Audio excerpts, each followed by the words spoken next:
Well, hello, it's a rainy day here in London and maybe you can hear the rain on the roof.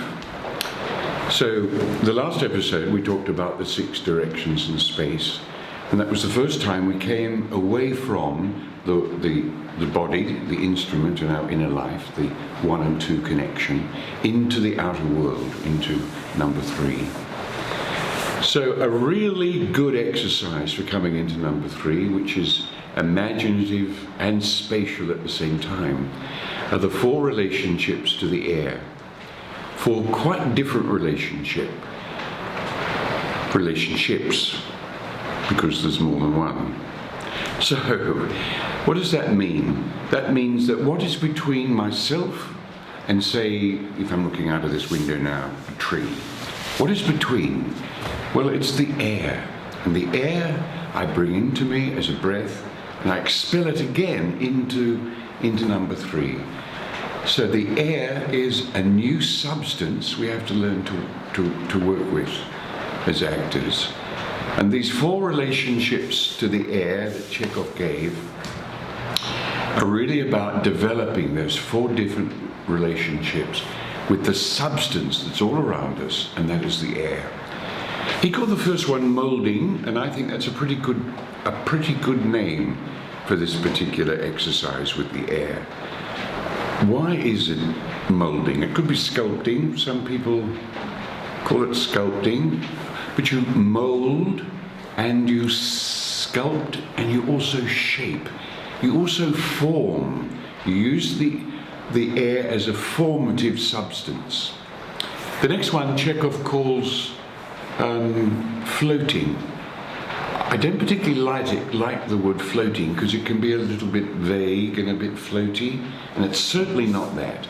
Imagine a boat on the water. The water supports the boat. It doesn't lift it up unless there's waves created by the wind, of course, or possibly a tsunami created by an earthquake under the sea. So the next one Chekhov calls flying, and that's also a bit difficult because one can just sort of fly. The last one is radiating, and I'll explain that as we come to it. So let's look at molding, shall we?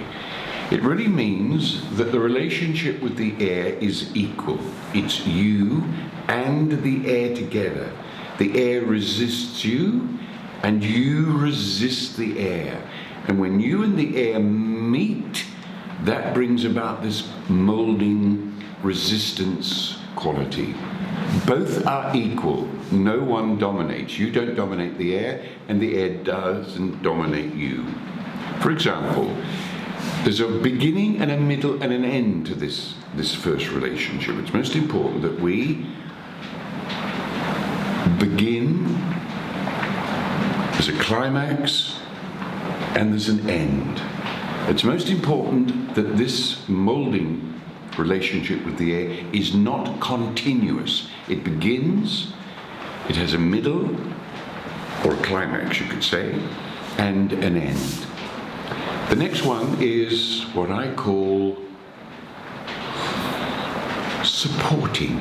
The air simply supports you. What do? You do everything. You move, you sit down, you pick up chairs, you put on a coat, you do everything, but the air simply supports you. Doesn't really touch you, supports you. Doesn't help you. That's when someone helps you across the street, they actually have to hold you by the arm or hand and help an old lady, or perhaps even me, across the street. Not that I'm an old lady, I'm an old man. So, that means that the air doesn't actually touch you or connect with you like in molding, where that's the relationship. Here, you're moving and the air simply supports you. Let me do it this way, that you're moving or doing anything, and the air is just there. You're not going to fall over. The air is always there. It never leaves you. Isn't it wonderful to have a thought that you're being supported all the time? And that's an imaginative, spatial activity. You're building the imaginative level, which is part of the other pillar, number can't remember the numbers I gave them. I think it's number 4 of the 5 pillars. The next one is where you do nothing. You do nothing. And the air, the wind, the impulse simply moves you. So you're here and you're like a dead leaf or a piece of paper. Remember that film, American Beauty, when we saw that plastic bag in the wind, just moving by the wind, and that was so captivating. In a way, very beautiful, because you let go, you surrendered, and the impulse from outside simply took you. The last one of all is more, it's not really difficult, but what I generally do in my classes, I get the participants to stand right against the radiator, against the wall, and they feel the heat. Then they slowly move away from the radiator, and they stop when they stop feeling the heat. Does the radiator move with them? The source of heat move with them as they go? No, the radiator stays, and then they move. And there's a moment when they don't feel the heat behind them at all.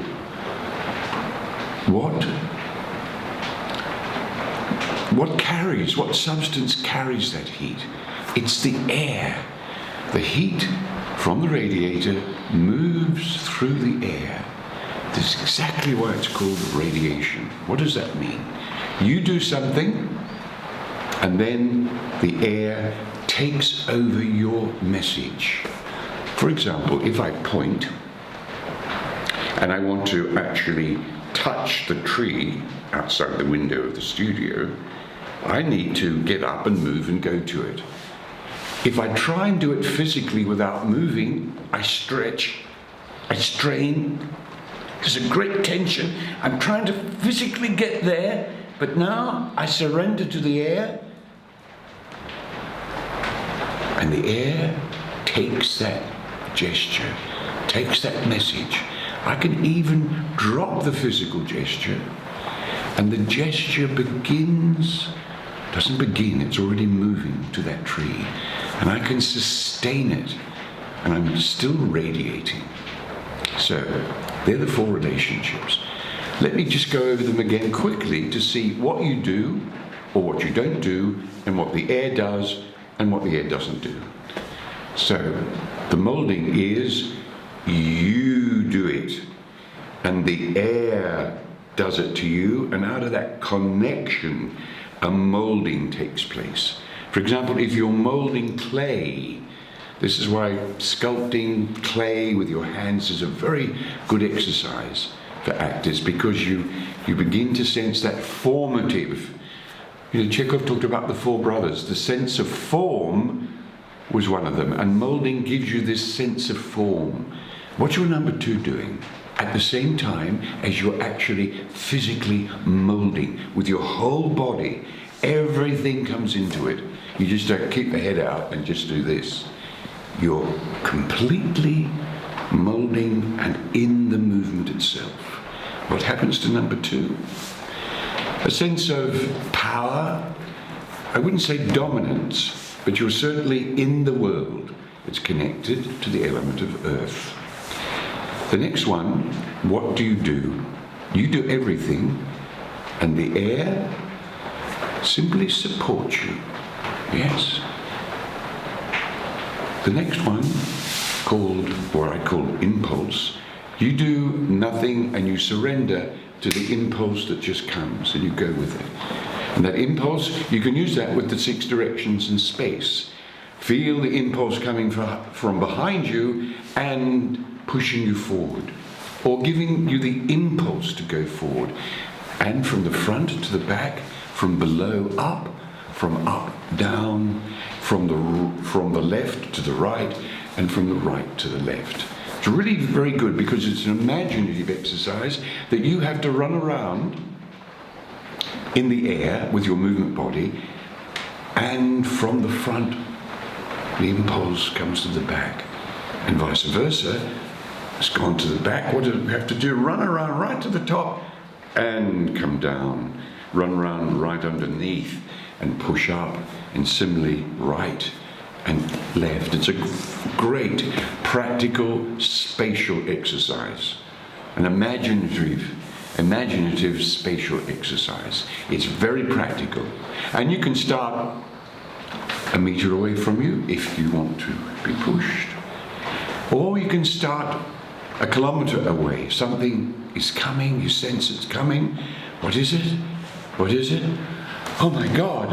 And it takes you.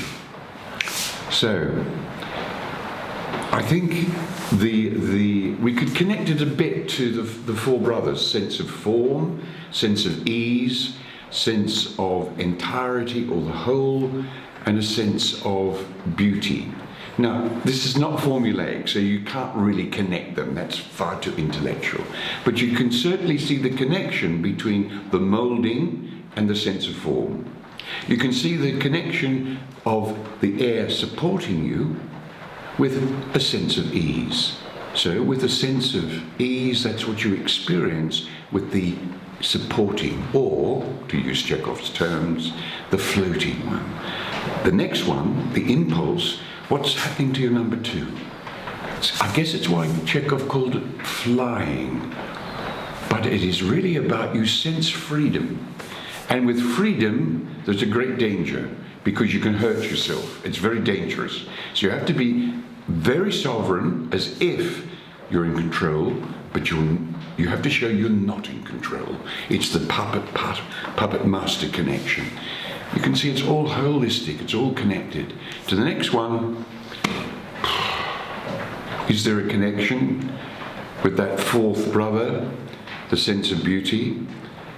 In a way, I think there is, but not directly. What do you experience in your number two when you're using radiating? You experience a sense of dignity, of sovereignty, of the dignity of the human being. And then when people do that, they all look beautiful. In fact, with using any principle from any pillar, beauty comes about, because you're connecting to something above and beyond yourself, which you use, and that principle is manifested through the instrument, the beauty of the human being and its form. So, next time we meet, we're going to talk about the last aspect of the psychophysical work, or pillar number one, and that is the gestures, the archetypal gestures that Chekhov talked about. So, next time when we talk, hopefully it'll be sunny. So, see you then.